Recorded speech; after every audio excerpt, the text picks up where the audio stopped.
Hey, Roger Martin here from Billings, Montana. Boom, good day. Let's do this. This is Bloomberg Business Week. Global fertility crash talks about how birth rates fall and that countries are forced to adopt or fall behind.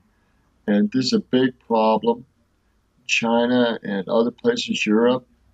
Um, Most important thing I think about this is we're going to have enough young people to keep the population going. They say that this trend, as it continues and currently is, by 2100, the population of the Earth will level out and will be declining, and there'll be some serious problems before then. So we're looking at 80 years or less before this really starts to hit, uh, maybe less. I think we're already seeing it. I don't think this article is quite effective enough. I know in Japan it's a serious problem. They have to import labor. I think in some other European countries as well, um, because the birth rates are so low. Now, if we get into uh, even places that had 6.4 in 1960, now 5.5 in 2017, even in Africa and other places, you're seeing the reduction in birth rates and populations. Um, she talks about the big picture, but I think we're missing a lot of the big picture. It's just a very limited view. So productivity gains can make up some of the gaps in population taper off and begin to shrink, but it is much more challenging way to grow the economic and may not be suitable over a long time. Over time, most countries in the EOCD, I don't know what they study, relative contribution of productivity growth has fallen over time.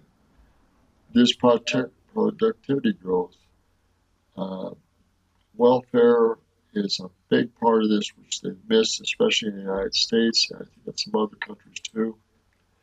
But again, you look at Japan and other countries, they don't have enough young people. They have to import labor because there's not enough young people to even replace the growing population or take care of the current labor needs. But even more importantly, or just as importantly, you have Japanese women that want to have children, and the men don't want any, don't want marriage, or they don't want children. So it is a real problem for women not to have children, and for countries to have families or marriages or children or both.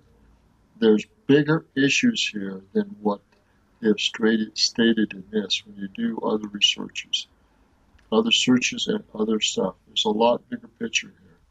Currently, populations in Japan, China, other places, Europe, are not keeping up with the elderly death rates, and it will affect, it is currently affecting not only the family situation and children population, but it's affecting the labor situation, it is affecting the workforce and what can be done, it is affecting how the healthcare is going to be done, it is affecting how governments are addressing or will need to address these and other serious issues. So these decline in fertility rates to children, the birth rates, it's going to be a big problem.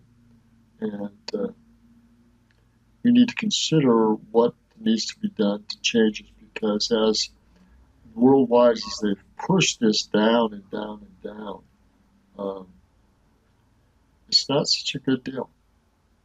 We're already facing problems, and we're going to face more problems before 2100, a lot more in the next probably 10, 20 years and beyond that. Again, it's up to us to take a look at these things and improve the situation. In families, especially women that want marriage or want children, it's going to be more and more of a challenging situation not to be able to address these issues and have family or children.